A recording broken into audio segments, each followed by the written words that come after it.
Capítulo 7. Da dívida e do endividamento. Seção 1ª. Definições básicas. Artigo 29. Para os efeitos desta lei complementar, são adotadas as seguintes definições. Inciso 1º. Dívida pública consolidada ou fundada.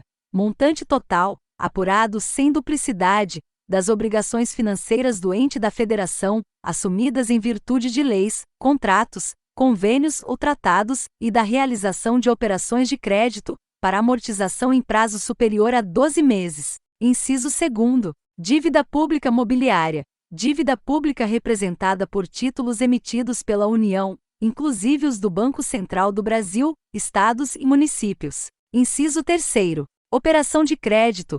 Compromisso financeiro assumido em razão de mútuo, abertura de crédito, emissão e aceite de título, aquisição financiada de bens, recebimento antecipado de valores provenientes da venda a termo de bens e serviços, arrendamento mercantil e outras operações assemelhadas, inclusive com o uso de derivativos financeiros. Inciso 4º. Concessão de garantia. Compromisso de adimplência de obrigação financeira ou contratual assumida por ente da federação ou entidade a ele vinculada. Inciso 5º. Refinanciamento da dívida mobiliária. Emissão de títulos para pagamento do principal acrescido da atualização monetária.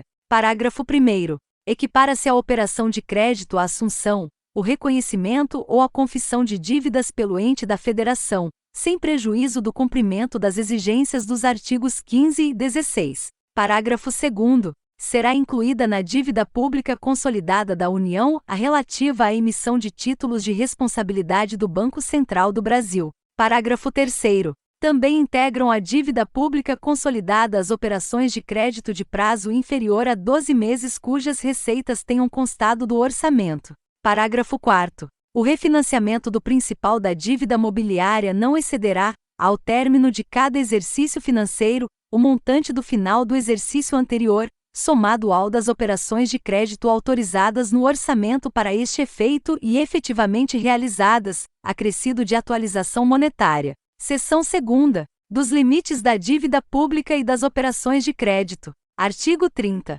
No prazo de 90 dias após a publicação desta lei complementar, o Presidente da República submeterá ao inciso 1º. Senado Federal, proposta de limites globais para o montante da dívida consolidada da União, Estados e municípios, cumprindo o que estabelece o inciso 6º do artigo 52 da Constituição, bem como de limites e condições relativos aos incisos 7º, 8º e 9º do mesmo artigo. Inciso 2º. Congresso Nacional. Projeto de lei que estabeleça limites para o montante da dívida mobiliária federal a que se refere o inciso 14 do artigo 48 da Constituição, acompanhado da demonstração de sua adequação aos limites fixados para a dívida consolidada da União, atendido o disposto no inciso 1º do parágrafo 1º deste artigo. Parágrafo 1º. As propostas referidas nos incisos 1º e 2º do caput e suas alterações conterão. Inciso 1º.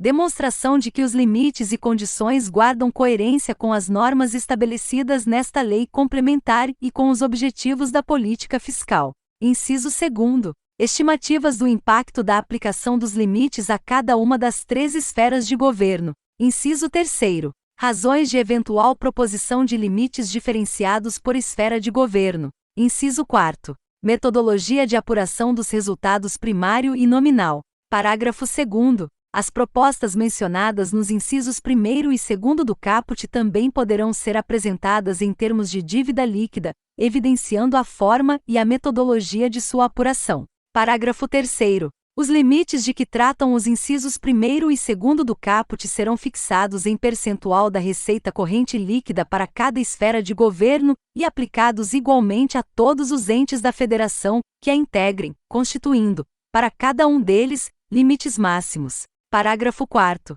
Para fins de verificação do atendimento do limite, a apuração do montante da dívida consolidada será efetuada ao final de cada quadrimestre. Parágrafo 5º. No prazo previsto no artigo 5º, o Presidente da República enviará ao Senado Federal, ou ao Congresso Nacional, conforme o caso, proposta de manutenção ou alteração dos limites e condições previstos nos incisos 1º e 2º do caput. Parágrafo 6º. sempre que alterados os fundamentos das propostas de que trata este artigo, em razão de instabilidade econômica ou alterações nas políticas monetária ou cambial, o Presidente da República poderá encaminhar ao Senado Federal ou ao Congresso Nacional solicitação de revisão dos limites. Parágrafo 7º. Os precatórios judiciais não pagos durante a execução do orçamento em que houverem sido incluídos integram a dívida consolidada, para fins de aplicação dos limites. Seção 3ª. Da recondução da dívida aos limites.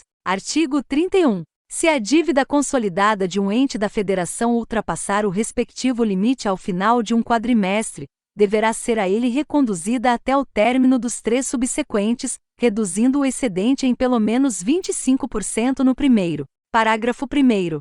Enquanto perdurar o excesso, o ente que nele houver incorrido, inciso 1º, estará proibido de realizar operação de crédito interna ou externa, inclusive por antecipação de receita, ressalvadas as para pagamento de dívidas mobiliárias.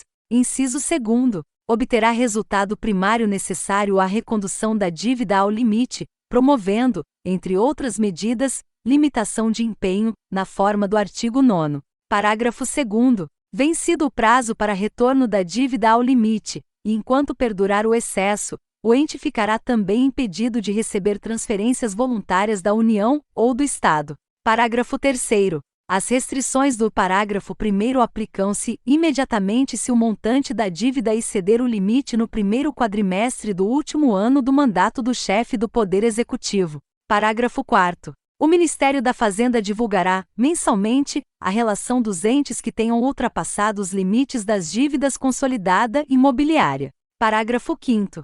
As normas deste artigo serão observadas nos casos de descumprimento dos limites da dívida mobiliária e das operações de crédito internas e externas. Seção 4ª. Das operações de crédito. Subseção 1ª. Da contratação. Artigo 32. O Ministério da Fazenda verificará o cumprimento dos limites e condições relativos à realização de operações de crédito de cada ente da Federação, inclusive das empresas por eles controladas, direta ou indiretamente. Parágrafo 1º. O ente interessado formalizará seu pleito fundamentando-o em parecer de seus órgãos técnicos e jurídicos, demonstrando a relação custo-benefício, o interesse econômico e social da operação e o atendimento das seguintes condições. Inciso 1º. Existência de prévia e expressa autorização para a contratação, no texto da lei orçamentária, em créditos adicionais ou lei específica. Inciso 2º. Inclusão no orçamento ou em créditos adicionais dos recursos provenientes da operação, exceto no caso de operações por antecipação de receita. Inciso 3º. Observância dos limites e condições fixados pelo Senado Federal.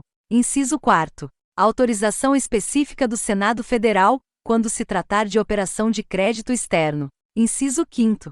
Atendimento do disposto no inciso 3º do artigo 167 da Constituição. Inciso 6º.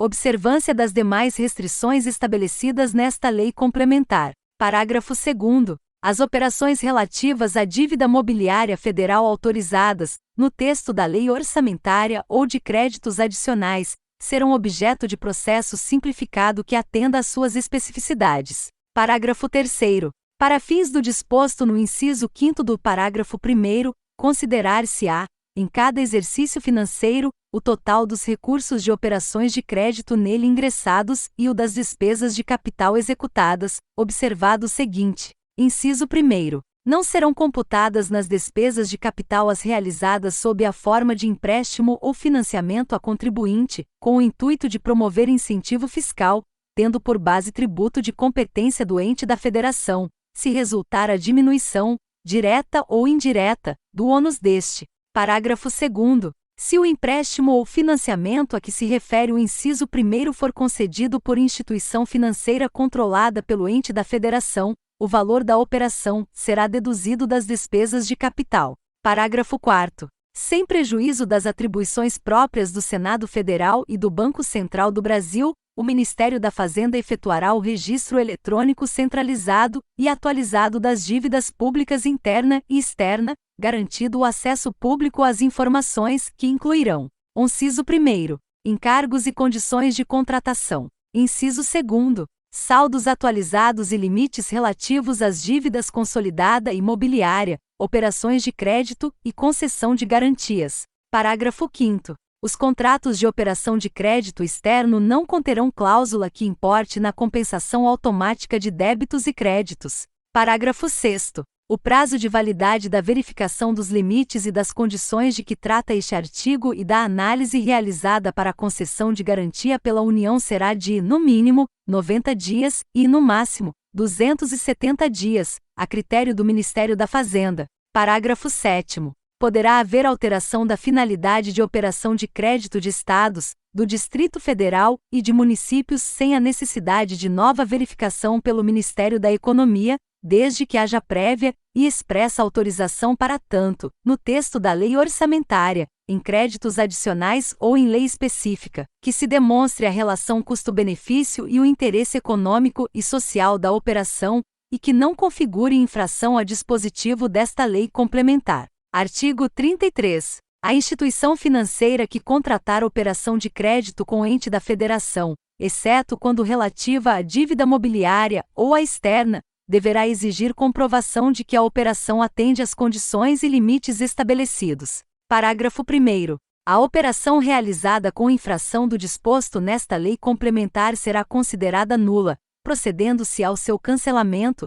mediante a devolução do principal, vedados o pagamento de juros e demais encargos financeiros. Parágrafo 2º. Se a devolução não for efetuada no exercício de ingresso dos recursos, será consignada reserva específica na lei orçamentária para o exercício seguinte. Parágrafo 3º. Enquanto não for efetuado o cancelamento ou a amortização ou constituída a reserva de que trata o parágrafo 2º, aplicam-se ao ente as restrições previstas no parágrafo 3º do artigo 23. Parágrafo 4º. Também se constituirá reserva, no montante equivalente ao excesso, se não atendido o disposto no inciso 3º do artigo 167 da Constituição, consideradas as disposições do parágrafo 3º do artigo 32.